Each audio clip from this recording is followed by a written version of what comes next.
Well, this is an i7 7700K. Now, I learned that they ran hot, but I was like, it's just heat. I'll be fine. I'll run my same small board cooler, just to find out I'm running like 100 in C almost the whole time. So because the heat wasn't able to manage enough, the fans would go wah and then stop, wah and then stop. After removing overclocking, it got a little better, but overall I don't want to burn out my CPU, so I'm going to be doing a cooler repair today. So after turning off your computer, the first thing you want to do is actually turn off the power to the power supply, which is normally on the back. And if you notice, the light is still on. So you're going to want to turn the power on. Your fans will normally attempt to run. What that's going to do is that's going to drain all your capacitors of power. It's going to prevent you from accidentally burning out something on the board. Obviously, you can ground yourself from static as well, but that is probably the single most important thing to do when working on motherboards. So CPU coolers normally have a way to mount the cooler that goes through the board and with a mounting system in the back. So I know for removing my old mounting system, I'll actually have to take both plates off, the back and the front. If you notice, it's right here. This actually gives threads so that the cooler screws can go through the board and then mount into those threads. So I'm going to pull that off. Now the tools you're going to need for this is likely a P2 Phillips and some sort of thermal paste. I use Arctic Silver, so I'm going to continue to the next step.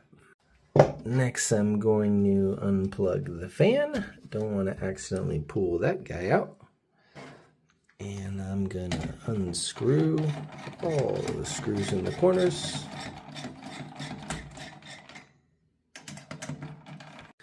After this, you can remove it out. As you can see, my terrible thermal paste job, but it gets the job done. As a general rule of thumb, if you look at any heat metrics on chips, it tends to be about this center section that gets really hot. So I more than got that, so I'm happy with my cheap job. You're also going to need some isopropyl alcohol. Old thermal paste cannot really be reused, so you'll need some isopropyl alcohol, something above 90%, and also something to clean with. A real important thing to mention is that you can't get any particles on the CPU, so be extra careful to look in there to make sure that no like fibers or particles have gotten stuck in there. So I've always felt this is pretty fulfilling. I put some of the isopropyl on the napkin, and it comes right off that thermal paste. I wish most cleaners worked as well as this works, because that would be awesome, but this one comes off pretty easily. You want to make sure to be clean all over the place. Isopropyl alcohol is mainly used with electronics because it disintegrates. So now we're going to do it with the dry side. And yeah, there you go, bare metal.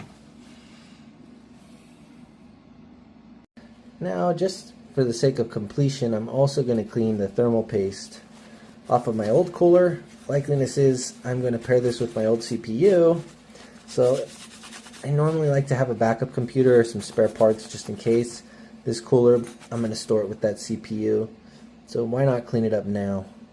The cooler I went with was the Assassin X120 Refined. So there is a better cooler on the market. It actually has two sets of fins.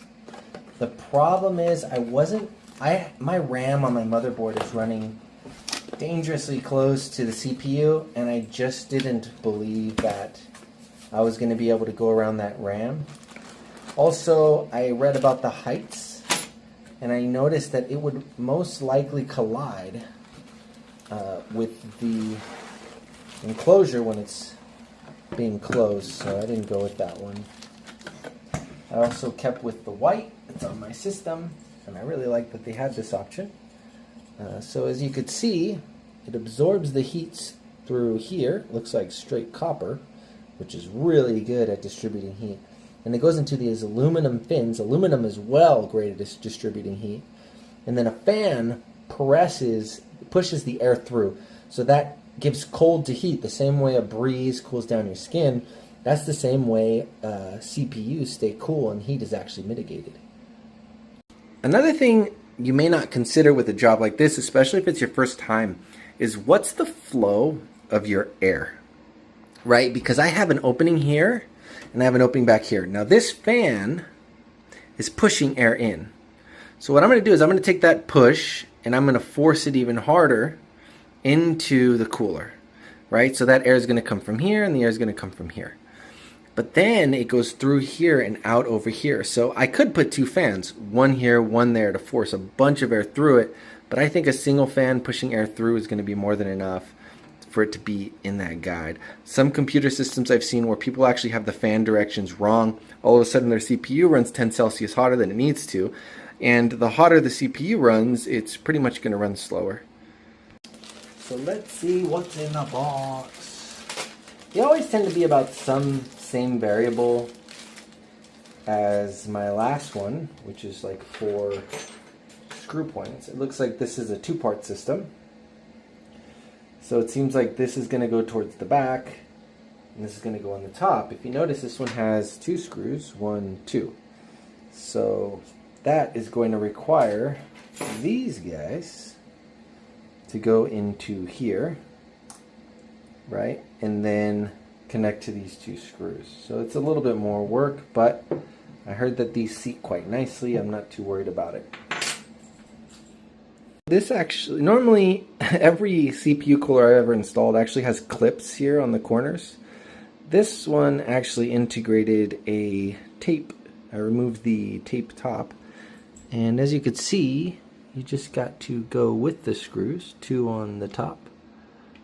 You just align with those and align with the bottom ones, and you press in, and there, now your back piece is done.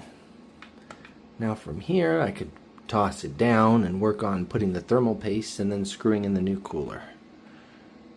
I wanted to also give a shout out to this design.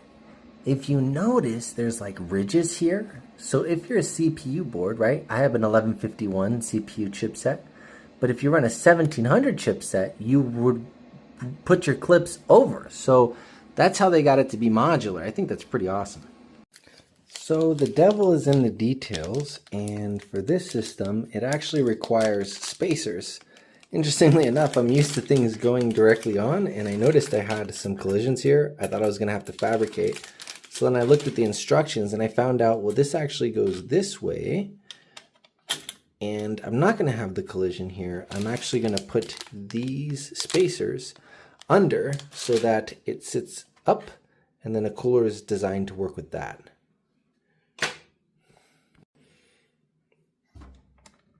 Stick 1 on each one. 2, 3, 4. So I'm going to show you on this side what I'm doing. You're going to have to repeat it on the other side for yourself because I can't find a good place to seat the camera. So what you do is you grab one of the screws, right? And you're supposed to put it on this inside one, not on the outside one. Toss it in there. Pretty straightforward. And then you're going to tighten it up.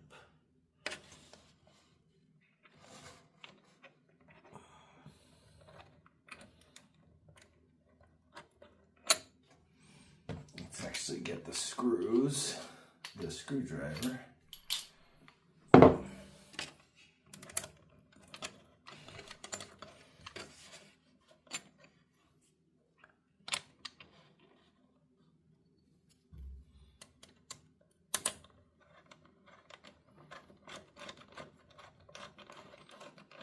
That is not, and there we go. And then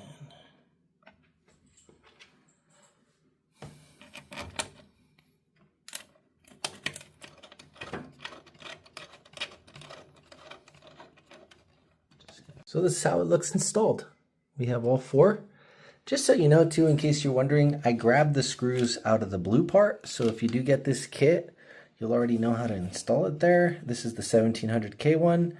I don't know if the threads are different. I wouldn't think they would be, right? Because it's the same threads on the back, but those are the ones I grabbed for myself. Now, well, first of all, be careful of these blades. I work with a lot of tools, so my hands have a lot of callus, but these blades will cut you up. They're basically razors, so probably don't handle it the way I am, but I did want to tell you that you have to peel off this label. If you don't, the heat won't be able to transfer. Obviously, the plastic will be an insulator, and it won't cool for heck. So if you installed it and you're getting high heats, it's probably because you left the plastic on.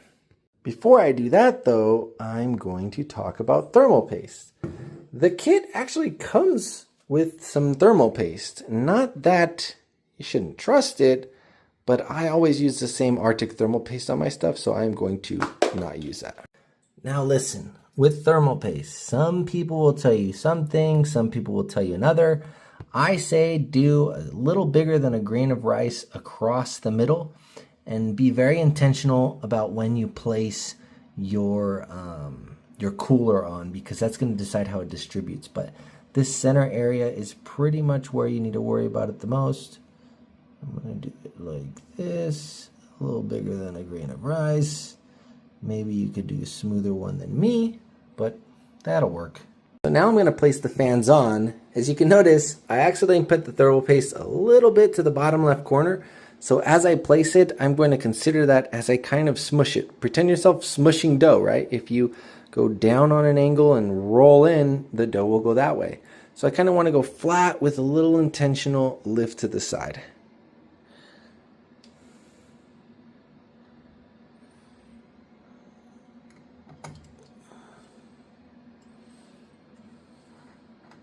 So screwing in one side, then screwing in the other.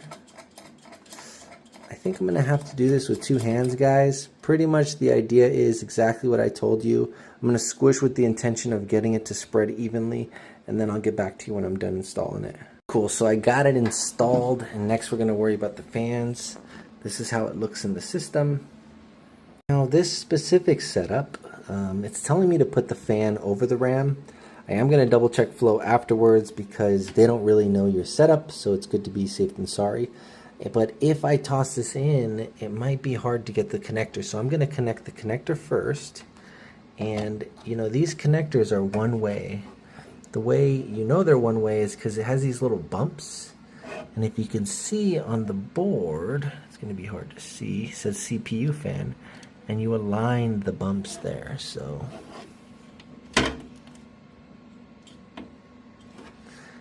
just like that. At that point, that now opens my hands up to install the fan like this. But I don't want the wires over. So the fan's actually an interesting assembly, right? So these hooks right here go into the holes, and then these little corners actually go into these ridges here. So I'm going to install it and I'll show you it after. Alright, so let me show you how this works. The pin hooks in,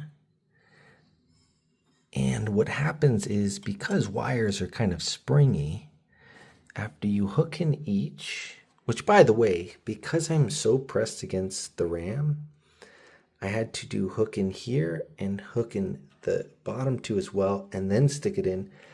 And I didn't want to really remove my graphics cards because I'm lazy, so I got a Phillips head screwdriver, and that allowed me to hook on the, it's kind of hard to see, I'll show you on this side. Pretty much it allowed me to kind of hook into here and then just pull it on over. And it springs in, it holds it in place. I've honestly never had an issue with those mounts. So this pretty much concludes the job. I'm going to plug it in and see how it cools. Honestly, it's already much better. So my cores were running at about 45 before, just on idle. And right here, it looks like we're running 34. I noticed the issue happened during download. I was trying to download God of War. That's where I kind of saw it the most. So it looks like I'm holding 50, see? Immediately, within like a few minutes with my last cooler, I was hitting, no joke, like 90 to 100C. And this CPU is rated at like 90, 94 max. So if I'm hitting it above the max constantly, it would have been game over. But it looks like we're holding 60, 62. Let's see if what happens. I'll let you know if it hits higher. I also like to talk about how quiet these fans are, dude. My last ones would blare. And these ones, it's also like twice the size. So I'm sure you get a lot more CFM just because of that, but I can barely even hear it trying right now. I've been downloading for a while and I'm still at like 64, 67, so it's running great. So now I'm running the download while also running a GPU benchmark. This should throw heats all out of the place if there's anything wrong. Obviously I got into 70C. Let's just hang out here, see how much the load is. I'll probably open up some more stuff here, run like a YouTube video or something.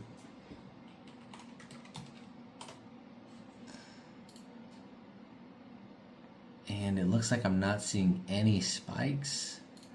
So it looks like we're pretty much good, guys. I would say I'm really happy with how it is. I know these CPUs naturally run hot, but I mean, if I'm not going over 80 regularly, especially not under heavy workload, I'm super happy with it. So I call this a successful install.